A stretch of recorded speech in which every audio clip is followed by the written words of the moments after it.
चला पुढची बातमी बघूयात। अजित पवार यांच्याकडे असलेल्या वेगवेगळ्या पदांच्या संदर्भातली ही एक मोठी बातमी आहे, कारण दादांच्या पदांवरती पवार कुटुंबामधल्या लोकांचीच वर्णी आता लागणार आहे।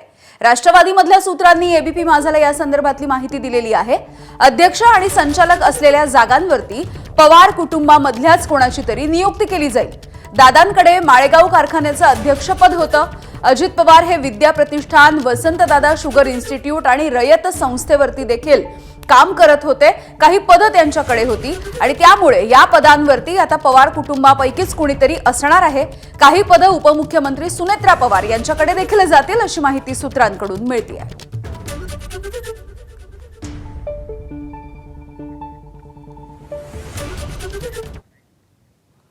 दोन्ही राष्ट्रवादीच्या विलीनीकरणाच्या विषयीची चर्चा अंतिम टप्प्यामध्ये गेली असती तर अजित पवारांनी आम्हाला सांगितलं असतं, अजित पवारांनी आमच्याशी चर्चा देखील केली असती असा दावा काही दिवसांपूर्वी देवेंद्र फडणवीसांनी केला होता।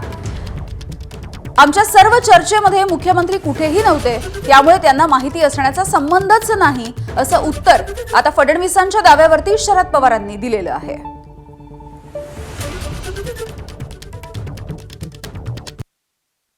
असं आहे की या संदर्भात मी एवढंच सांगतो की चर्चा कुठलीही अंतिम स्टेजला जर गेली असती तर अजितदादांनी आम्हाला सांगितलं असतं, आमच्याशी चर्चा केली असती।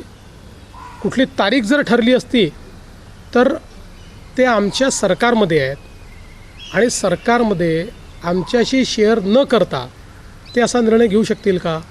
त्यामुळे आता पवारसाहेबांचं त्यांचं काय बोलणं झालं, कोणाचं त्यांचं काय बोलणं झालं, मला याची कल्पना नाही। आमच्यापुरतं मी सांगतो की अशा प्रकारच्या तारखेची माहिती आम्हाला नाही। सर लोकांच्या समोर सरकारचे त्यातनं परस्परांना निधी देणं आणि खुलं कसं करायचं याचं आमचं लक्ष आहे। राजकीय निर्णयाच्या संबंधी आम्ही कोणाशी चर्चा करत नाही। एबीपी माझा, उघडा डोळे बघा नीट।